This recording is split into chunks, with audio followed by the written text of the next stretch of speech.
Welcome to Getting Ghosted. This is an Intuitive Soul Collective podcast, and I'm your host, Allie Horner. Welcome back to the Intuitive Soul Collective podcast. I am Allie, your host, and I am also Spirit Speaker 25 on TikTok, which is my only account for doing readings. So just keep in mind that there are a lot of imposters out there, and stay vigilant. Today we're talking about haunted houses and haunted spaces, and I have one of my buddies from the other side here today. We will call him E-Man, and he is here to weigh in on haunted houses, haunted spaces, and all things hauntings, and what those things are from his perspective on the other side. He passed quite a while back, and he's here to weigh in as he is on the more, non-physical plane. He's bowing in front of me, and he is now omniscient, which means that he's all-knowing and all-seeing. And so one of the ways that we can really learn is to work with people on the other side, or to work with our guides on the other side. And he loves to come and weigh in and help people learn and teach them so that they're not so afraid anymore. So he's over here, and the one thing he said is he played the song Taking Care of Business in my head. For those of you who don't know, I am a clairaudient, and clairaudience can come through in many ways. For me, one of the ways is not just hearing the other side, it's hearing songs or hearing random movie lines. So mostly songs though. And so he was just playing that song to let me know, hey, it's time to get down to business. So he's sitting right here in my chair, and he's got his leg crossed, like leg over ankle, ankle over knee. And he's just sitting kind of relaxed. And he said, so now getting down to business. And he said, the key thing with a haunting versus an apparition is, he said, they're two different things. He said an apparition, and he said as a psychic medium, this is something that's really important to be able to distinguish yourself when you're doing readings. An apparition is really a mediumship ability. And he's saying that's more mediumship. That's when you can actually see a spirit. He said that's same clear as day as the way Allie's seeing me sitting here. And he said, as you can see, I'm no threat. He goes, I ain't no threat.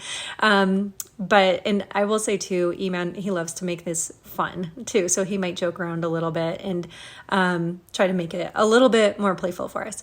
But so one of the things he's saying is, as well as that, when you're having more of a haunting type of experience, he said that is residual energy left over in the space itself. And he said it's almost like a stain on a carpet. He said that stain is there, and even if you try to wash it away or bleach it out, you can do professional carpet cleaning service and do everything that you can.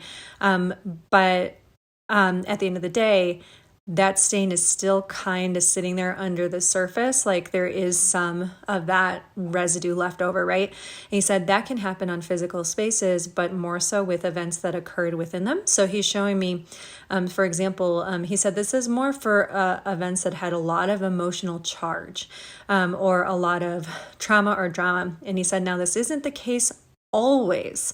Like there have been spaces where someone has passed and there's none of that residual energy or energy imprint, or there was a really traumatic event in a home, but there's no imprint of that. Like people walk into it and they don't pick it up at all. There's nothing there. He said, but in some cases, there are some homes which throughout time, they had some sort of big experience or traumatic event, or a person who really had some huge emotional turmoil or something like that. And he said, and sometimes it's even positive, like a really positive event happened in the home. But people can pick that energy up. And he said it's more so like an energy imprint where the person might sense it.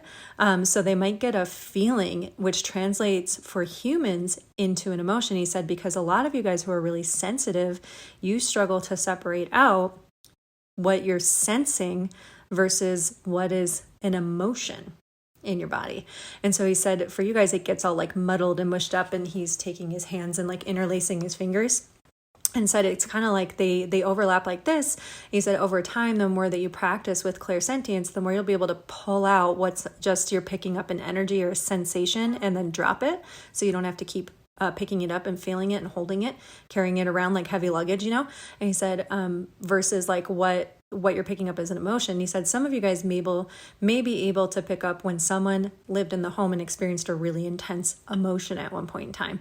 But he said, again, you can learn how to kind of like shake it off. And he's playing Taylor Swift's Shake It Off for me in my head.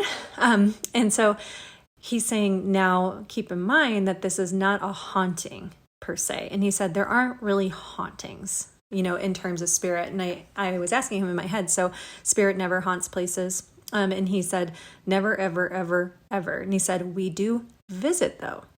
So he said, so those of you guys who are like, but wait, I've totally picked up a spirit who used to live in the space and blah, blah, blah. He's like, no, you're right. You have. But he goes, you're not wrong. But he said, but we're not malicious and we're not spiteful. He said, we don't carry that energy when we pass. And he said, just listen to NDE experiences. They will all tell you the same thing. And you're wrapped in a bubble of peace. And he said, or listen to some of the like really legit mediums will really tell you, like, we hear the same things all the time. Even if someone was in a really traumatic form of passing, they're still surrounded in this, it's almost like a wrapped in a warm blanket of peace when they're passing, so they don't experience all of that trauma. Doesn't make it okay for certain people to be, killed in certain ways, etc. But or to take someone's life. But I think it gives some reassurance sometimes to know that, like, the person doesn't always experience all the trauma of that passing, if that makes sense. They know that it happened, but they don't have to always feel it and experience it in the way that we think, right? Or that we would assume. So he's saying exactly. And he said, now that you guys understand that about spirit, we don't take any negative feeling, sensation, or emotion to the other side. And he said, very literally, because when you pass, you don't carry physical density anymore. And he said, physical density is a 3D earthly experience.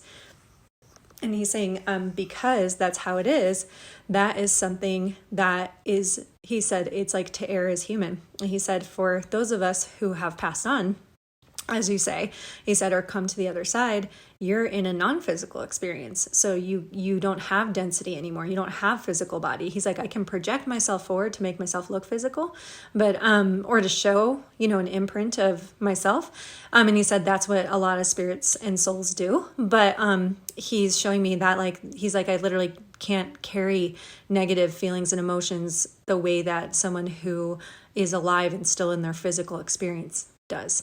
And he said that's not how it works. Like, there aren't entities that carry that around. He said, so when you pick up negative things on earth, you're usually picking up a human or some residual feeling or energy, like a boop, a little imprint that's kind of down in that density form. And he said it's not alive, it's just kind of there.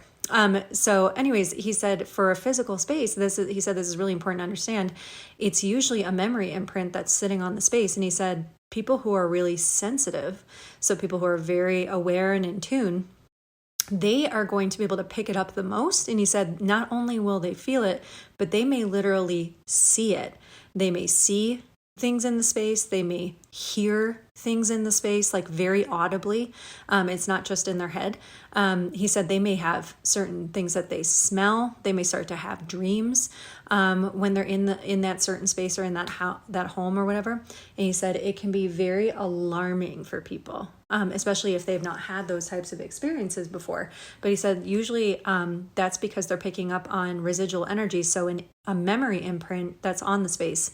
And he said again, they might be able to pick up that someone, maybe there was like a really, really, really disgruntled teen, or a teen who went through a lot during their lifetime, and now they've passed. He said, that teen, when they visit them in spirit form, or if they do, they're going to be light and happy and peaceful as a spirit, because that's how spirit is.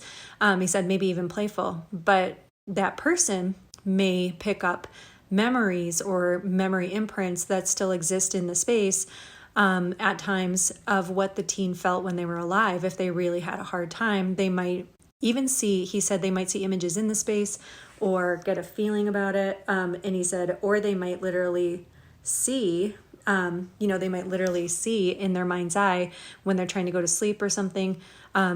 They might see these little, almost like memories, almost like they're little movie reels in their head. He said that's a form of clairvoyance. And so they're picking up and seeing these things that happened in the space, but it doesn't mean those things are happening now.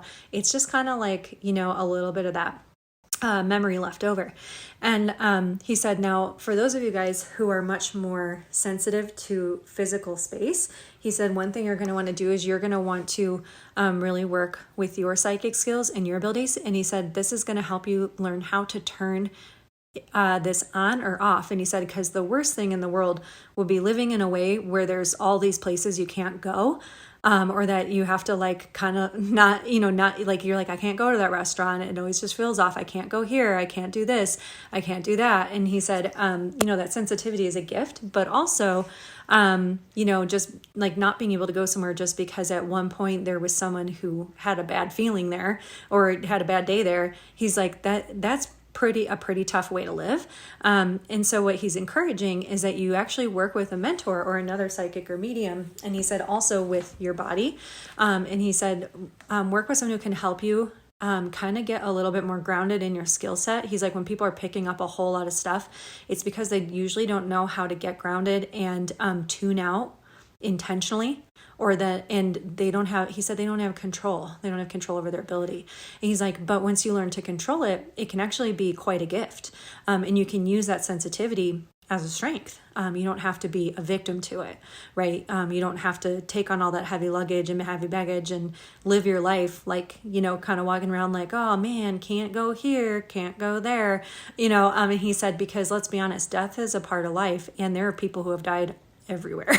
He's like, I know it's a weird thing to say, but he's like, but literally, people have died in all sorts of places, and people are going through all sorts of things. And at any given moment, and he's like, there's billions of people in the world now. There have been lots and lots of people in the world for long periods of time. And he just keeps showing it's important that you are in control and harnessing and using your gifts the right way and learning how to control your energy. And so he keeps saying this is going to be really helpful for those of you guys who are like, real sensitive and real worried about haunted spaces and haunted places. And he said, now, people are going to ask about saging and Palo Santo and what can I do to clear the space. And he said, one of the things you can do to clear the space is always to say to the space, he said, talk to the space, talk to the home. What do you need from me? Is it time for you to be cleared? Is that even my role here? Is that something I need to do? Is there any way to make peace with this and make peace with this space? And one thing he said is making new, happy, playful memories in a space can really transform the energy of it. So it's not always about running away and fearing a space. He said sometimes the space or the home, or maybe he said, so now spirits don't stick around spaces in terms of like, I'm unable to leave, that type of thing. He said, but they might come visit sometimes. And he said, usually if they're doing that, it's because they like you being there, and he said, again, for those of you who are really clairvoyant, you might see them, he said, or you might pick them up with other senses if you use your other clairs. And he said, this might be really off-putting and you might assume the place is haunted by them, but it's not really the case. Like they can leave at any time. And he said, sometimes they might be trying to get you a message or trying to help you with something. And he's reminding me of a story that I had where this woman had said, hey, I have this woman who keeps showing up in my space. And I just, I know that she used to own the home. Like I went and tried to look for records of her and what she looked like. And I found photos, and the woman who is showing up is her. And she was like, I've never had this experience before. I didn't even know I was a medium. I don't know what to do. And she was like, I just bought this place. I have so much money in it now. I can't, what do I do? And she was kind of wigged out because she wasn't used to this experience. And it can be really overwhelming to first start to sense spirit. I will say that. And I think a lot of people really struggle with that. Like, so it scares them, but it's not that spirit's trying to scare them. It's just that it's a really big feeling difference. And that feeling of something being in the room, but not being able to see it, it is kind of off-putting, but it doesn't mean that it's a negative thing. It just feels funky at first. So when you get more grounded, that goes away. But one of the things that she's saying, or that she said was, this woman was coming into her space, this spirit, and she was asking me why, do you get a sense of what's going on there? And I said, is she showing up in a certain place over and over? Like, is she showing up by a closet and in a bedroom? And she said, yeah. Oh my gosh. Yeah. She's in this closet by this bedroom, and she keeps like standing like right in the doorway, but she looks very peaceful and very happy. I'm not like, she was like, it's really wigging me out because it happens at night more, and then it's like I'll wake up and see her, and I'm like, yeah, I could see that being a little off-putting. Even as a medium, like knowing they're not there to hurt us, that would wig me out a little bit too, or just be startling, like, oh man, do we have to do this way? And so the woman came through to me and she said, oh, thank goodness. I've been trying to tell her I hid money in the floorboard in the closet, and it's hers now if she wants it. And she said, she kept showing me a locket around her neck, and she kept showing me over and over this locket, little heart locket around her neck. And so I told the woman this, and I said, you need to go look in the floorboards. And I said, I keep seeing this one floorboard being a little loose, and it taking a little bit to get it out just because it's like there, but it's looser. And she said, oh my God, I know exactly which floorboard that is. Every time I take a step into the closet, that floorboard rattles a little bit.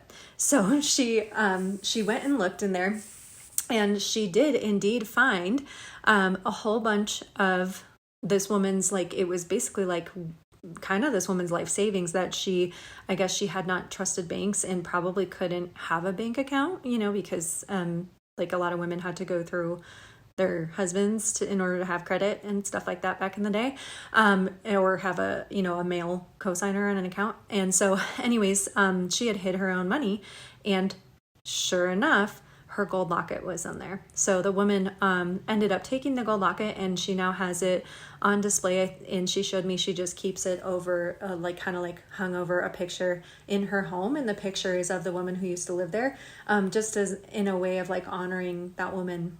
Even though they didn't know each other when they were alive, honoring that woman's memory in the home. The woman gave her blessing and said, you can use that money on something nice. And in this day and age, it's not too much, because of inflation. But the woman was like, oh, how nice. I love that. So she used some of the money to get a really nice picture frame.